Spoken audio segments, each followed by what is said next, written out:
सेहत मंत्र के आज के विशेष अंक में करने जा रहे हैं हम लोग बातचीत सेहत और पोषण की एक ऐसी खान के बारे में जिसे हमारे पूर्वजों ने अपनी थाली में खास जगह दी थी, लेकिन वक्त के साथ हम इसे कहीं भूल से गए हैं। जी हाँ, मैं बात कर रहा हूँ श्री अन्न यानी मिलेट्स की, जो न सिर्फ हमारे स्वास्थ्य के लिए वरदान है बल्कि किसानों के लिए भी एक नई उम्मीद है। आज हमारे साथ जवाहरलाल नेहरू कृषि विश्वविद्यालय की प्रक्षेप विस्तार अधिकारी श्रीमती वर्षा मोरे जी, जो वर्षों से किसानों और समाज के बीच इस अनमोल धरोहर के महत्व को पहचानने का काम कर रही है। तो चलिए जानते हैं उनसे, श्री अन्न आखिर क्या है, क्यों इसे सुपर फूड कहा जाता है और कैसे हम इसे अपनी थाली में वापस ला सकते हैं। स्वागत है आपका वर्षा जी हमारे कार्यक्रम युववाणी में। धन्यवाद। तो सबसे पहला सवाल हमारा, मिलेट्स क्या है? मिलेट्स मिलेट्स जिसको आज श्री अन्न के नाम से भी जाना जाता है, हमारे पूर्वजों की थाली में हमेशा से मौजूद रहते थे। जैसे कि कोदो, कुटकी, रागी, बाजरा, ज्वार, सावा, कंगनी। ये आकार में तो छोटे हैं लेकिन पोषक तत्वों से युक्त है। जी, जैसे भी भारत में और खासकर एमपी में मिलने वाले प्रमुख मिलेट्स कौन से हैं? यहाँ पर सभी प्रकार के प्रमुख मिलेट्स मिलते हैं, जैसे कोदो, कुटकी, रागी, सावा, कंगनी, ज्वार, बाजरा।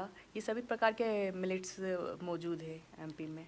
अच्छा, पहले के समय में क्या होता था कि मिलेट्स हमारे खान पान का एक रेगुलर हिस्सा थे, पर अभी की देखा जा रहा है कि ये इसकी डिमांड्स कम हो गई है। अभी प्रधानमंत्री मोदी जी ने मिलेट्स को, श्री अन्न को बहुत बढ़ावा देते हुए बहुत सारे प्रोग्राम वगैरह ऑर्गेनाइज करवा रहे हैं। तो इसकी खासियत क्या है कि ये कम क्यों है और अभी प्रधानमंत्री जी ने इसे इंट्रोड्यूस करवाया, तो उसके पीछे स्टोरी क्या है वो बताइए। चूँकि मिलेट्स को पहले गरीबों का भोजन कहा जाता था, लेकिन ये सेहत से भरपूर है। और इसके पीछे एक रीज़न है कि हरित क्रांति, जैसे हरित क्रांति आई उसके बाद गेहूं और धान पर इतना ध्यान दिया गया कि मोटा अनाज धीरे धीरे पीछे छूट गया।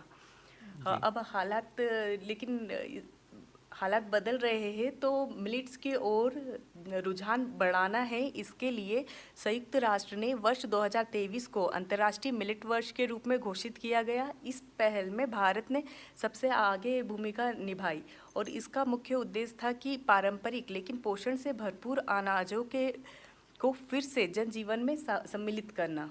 अच्छा अच्छा, जैसे मिलेट्स को सुपर फूड बोलते हैं, तो ऐसा क्यों कहा जाता है?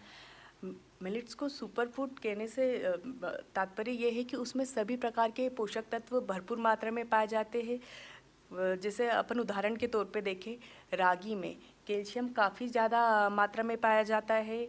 और ज्वार, बाजरा जो कि प्रोटीन और फाइबर से भरपूर है और जो पाचन को दुरुस्त करते हैं। और बाजरा की रोटी मतलब खाना चाहिए, तो सर्दियों में शरीर को गर्म रखता है। कोदो, कुटकी, रागी, कंगनी सभी में विटामिन्स, मिनरल्स और एंटीऑक्सीडेंट पर्याप्त मात्रा में होते हैं, जिससे कि डायबिटीज़ और मोटापे में फ़ायदेमंद है। प्लस ये ग्लूटेन फ्री होते हैं और पचने में आसान होते हैं। मतलब आपने जैसा भी बताया ग्लूटेन फ्री होने के कारण मिलेट्स किन लोगों के लिए विशेष रूप से उपयुक्त है? डायबिटीज़, मोटापा, जैसे आपने बताया, स्पेसिफिक कोई? कुछ कुछ लोगों में ग्लूटेन की एलर्जी रहती है, तो वो गेहूं की रोटियां नहीं खा सकते हैं।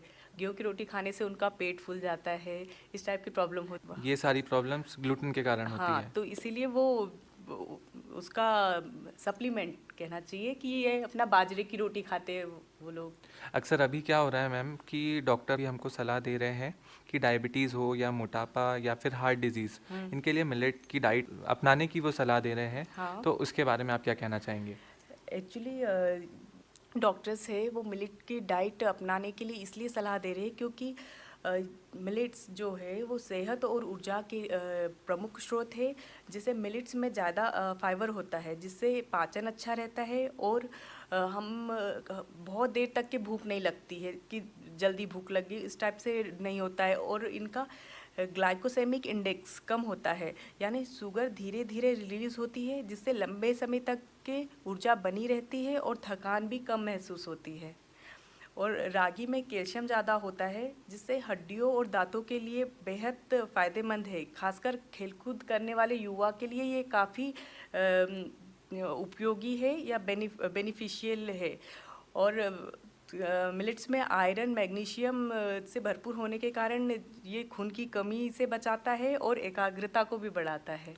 जो पढ़ाई करते हैं और काम करते हैं, दोनों के लिए मिलेट्स ना काफ़ी उपयोगी है। और फिटनेस और स्पोर्ट्स में भी इसके लाभ है। जैसे खिलाड़ियों और जिम जाने वाले बच्चे जो है, वो मिलेट्स को प्राकृतिक एनर्जी बूस्टर के रूप में भी उपयोग कर सकते हैं, क्योंकि ये मांसपेशियों की रिकवरी में मदद करते हैं और लंबे समय तक स्टेमिना बनाए रखते हैं। और मैम एक सवाल और आपसे है कि ये युवा साथियों का प्रोग्राम है और माताएं भी इसे सुनती हैं, तो आपकी तरफ से कोई एक रेसिपी मिलेट्स की लेकर के कि वो माताएं अपने बच्चों को खिलाएं, तो एटलीस्ट हफ्ते भर में एक बार मिलेट्स इंट्रोड्यूस होंगे उनकी लाइफस्टाइल से। बिल्कुल, कुटकी की खिचड़ी बहुत आसान आपके स्टाइल में आप कैसे बनाते हैं?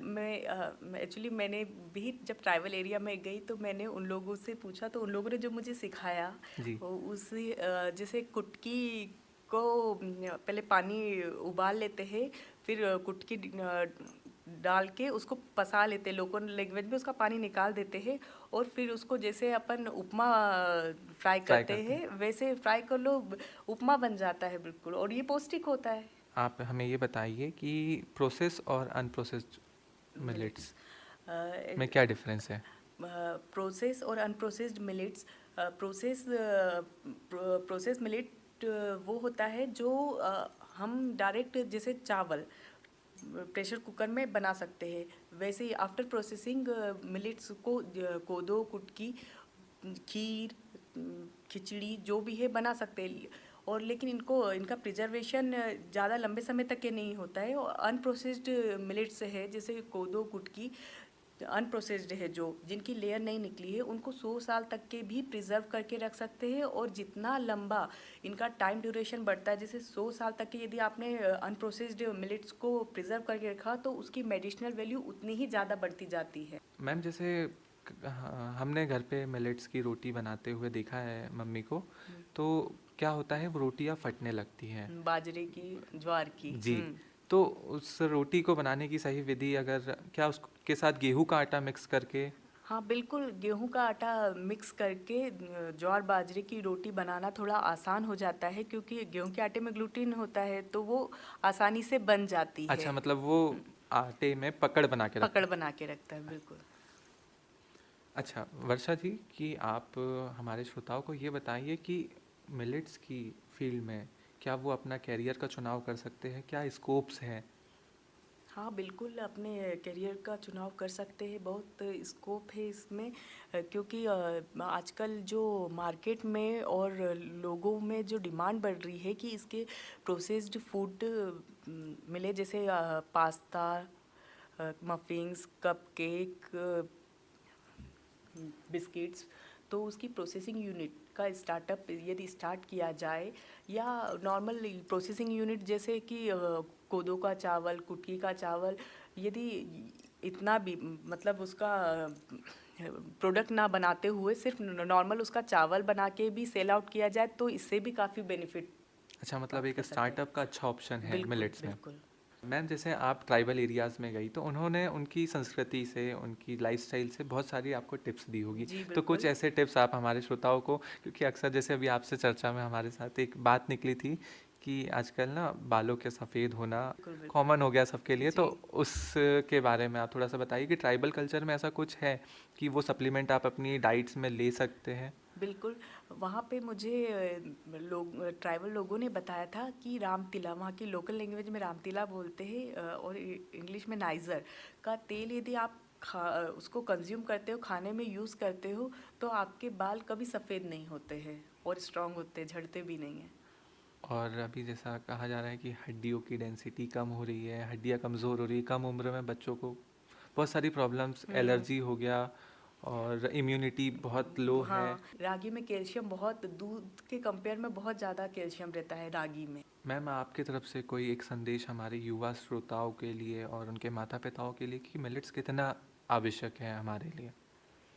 दोस्तों, खाना सिर्फ स्वाद के लिए नहीं होता, बल्कि यह हमारी सेहत, हमारी संस्कृति और हमारी धरती के भविष्य से जुड़ा है। मोटा अनाज यानी मिलेट्स अपनाना मतलब अपनी सेहत को मजबूत करना, किसान की जेब भी मजबूत करना और धरती को बचाना। धरती को बचाने से मतलब है कि आजकल मैक्सिमम क्रॉप में इंसेक्टिसाइड, पेस्टिसाइड डलता है, लेकिन मिलेट्स में कोई रासायनिक खाद की आवश्यकता ही नहीं होती है। वो अपने आप में इतना पोषक तत्वों पोषक से भरा भरा हुआ हुआ हुआ है है, कि उसको बाहरी बाहरी तत्वों की तत्व की ज़रूरत ज़रूरत ही नहीं है। तो अगली बार जब थाली में सिर्फ आप चावल और गेहूँ दिखे, तो ज़रा सोचिए, क्या एक कोना मोटे अनाज के नाम पर भी हो सकता है? ज़रूर। क्योंकि आज का हेल्दी चुनाव कल की हेल्दी ज़िंदगी है। तो दोस्तों कि कितना हेल्पफुल और कितना बेनिफिशियरी है हम सभी के लिए, तो मिलेट्स को अपनाइए और मिलेट्स का सेवन करिए। अपनी थाली में एक भाग मिलेट्स को ज़रूर दीजिए। मैम, आप हमारे साथ कार्यक्रम में जुड़े, उसके लिए बहुत बहुत धन्यवाद। आप युवाणी ने हमें आमंत्रित किया, उसके लिए तहे दिल से धन्यवाद करते हैं। धन्यवाद सर। धन्यवाद मैम।